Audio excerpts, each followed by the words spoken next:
Bonjour à tous et merci de m'accueillir aujourd'hui. Alors j'ai 7 minutes pour vous inviter à un exercice que nous ferons ensemble. J'ai 7 minutes pour vous inviter à la lecture de 7 images telles que moi, l'afrodescendante, la vois et l'analyse et la reçois. À travers mon expérience, il s'agit de convaincre, si c'est possible, que notamment en matière de médiation et sans le savoir parfois, des mécanismes d'invisibilisation puissants sont à l'œuvre et ont pour conséquence ce que j'appelle des rendez-vous manqués. Par exemple, pour moi, cette pièce, alors je vous invite vraiment à l'observer, la détailler, je ne sais pas si on peut grossir, gardez-la à l'œil, si vous voulez, gardez-la, et c'est même pas la peine de me regarder moi, détaillez-la, observez-la. Cette pièce, pour moi, ça n'est pas un tableau, c'est une archive. C'est une archive au même titre qu'un document écrit. Pour moi, c'est pareil. Ce n'est pas son ancienneté qui lui confère ce statut, c'est ce qu'elle raconte, cette scène. La rencontre avec cette représentation a été pour moi un véritable choc, et je vais m'en expliquer. J'ai connu ce tableau il y a 5 ans, à la faveur d'une mission. Et effectivement, j'aimerais bien pouvoir me mettre à votre place et voir comment votre regard se déplace sur cette toile. En tout cas, moi, je vais... puisqu'effectivement, il y a autant de manières d'approcher un tableau que de regardeurs, ça c'est sûr, on le sait. Alors, soit on s'inscrit dans un regard d'historien de l'art ou de commissaire-priseur, d'expert. Alors, on étudie le premier plan, les lignes de fuite, la composition, les pigments, etc. On s'intéresse à l'artiste, la qualité d'exécution, à l'école où il a été formé, etc. Ça, c'est la façon académique d'approcher une œuvre en peinture. La Slave Dance, la danse des esclaves, c'est le titre de cette œuvre, qui est une œuvre exposée au musée de Copenhague, au Danemark. C'est un petit format, c'est un petit truc. Elle date, cette œuvre, de 1707. C'est très tôt, c'est tôt dans le 18e. Elle est exécutée par Dirk Valkenburg, qui est affecté au Suriname à ce moment-là, sur la plantation de Palmeribo, une plantation qui compte 156 esclavisés. C'est une grosse, très grosse plantation. On est sur une dimension de plantation de Saint-Domingue, par exemple, pour illustrer. C'est vraiment énorme comme plantation. Et ce qui est encore plus énorme, c'est que cette œuvre fait partie des rarissimes peintures donnant à voir un quartier servile au tout début du XVIIIe siècle, dans cette grande région caribéenne qui comprend des côtes continentale, comme le Suriname. Alors, cette image, je le disais, qu'est-ce qu'elle me raconte à moi et comment et pourquoi j'ai eu ce choc en la voyant. Alors, je vous invite à embarquer avec moi dans le parcours de mon propre regard. Chaque fois que je la vois, et je la regarde souvent, en fait. Alors, effectivement, en premier lieu, qu'est-ce qu'on voit? On voit un groupe d'esclavisés. Déjà, on voit un groupe, ça m'a frappé. Souvent, on voit un personnage représenté, quelques personnages, 2 ou 3, jamais, et pas souvent, un groupe aussi nombreux. Et puis, en arrière-plan, alors c'est un groupe, et puis il n'est pas en décor, il est vraiment en premier plan. C'est le sujet du tableau. Mais très rapidement, et c'est ceci qui me bouleverse, un vrai coup de poing, je me demande... puisque le thème aujourd'hui, c'est l'invisibilisation, je me demande jusqu'à quel point nous interdisons, nous autres, les afrodescendants, de nous poser certaines questions dont les réponses figurent dans cette, dans cette œuvre.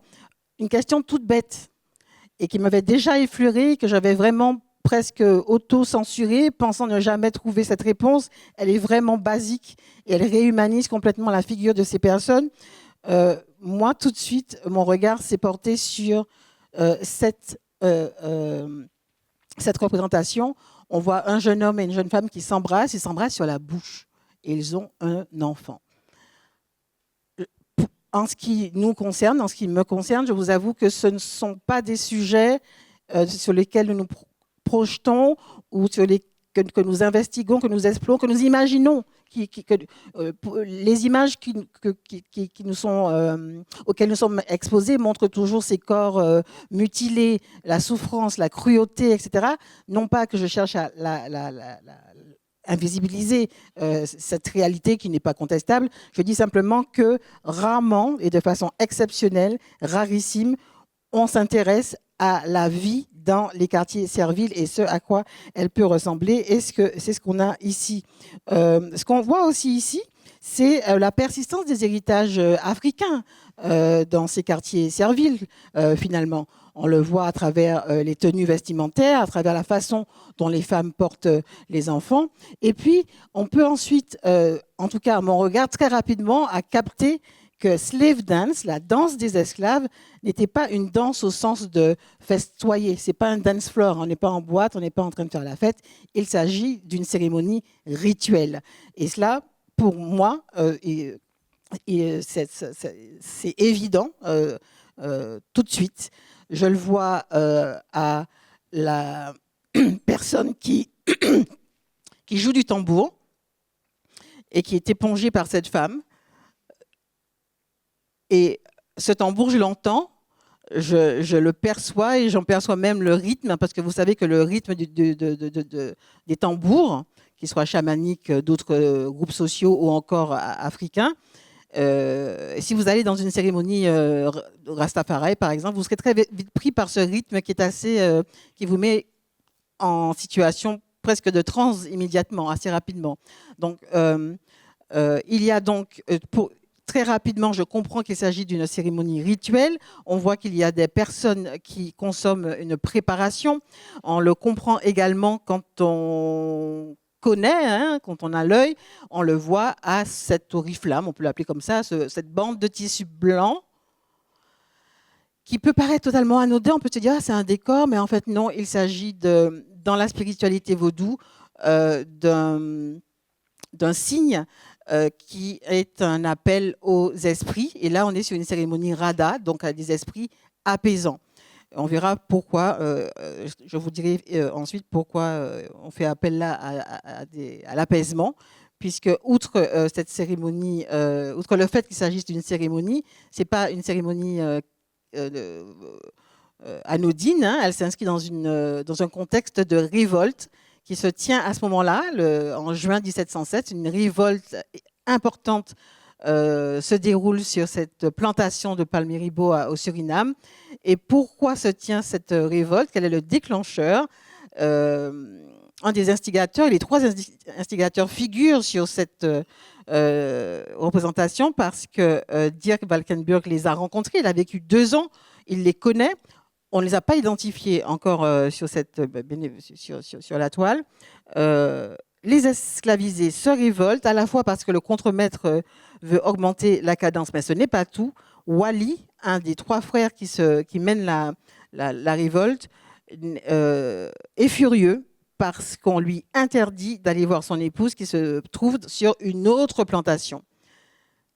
C'est-à-dire que là, on ouvre une autre page de cette séquence historique. Il y avait des circulations de personnes réduites en esclavage d'une habitation à l'autre. C'est un phénomène qui est connu des historiens.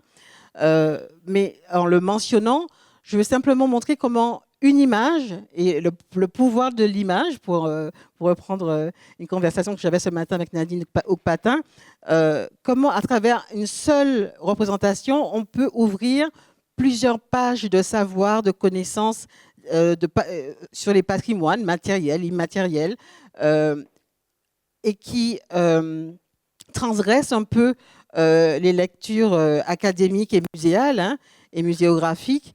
Et c'est le sens de ce que je vous invite à faire, que je vous ai invité à faire aujourd'hui. Et je vous remercie de m'avoir écouté.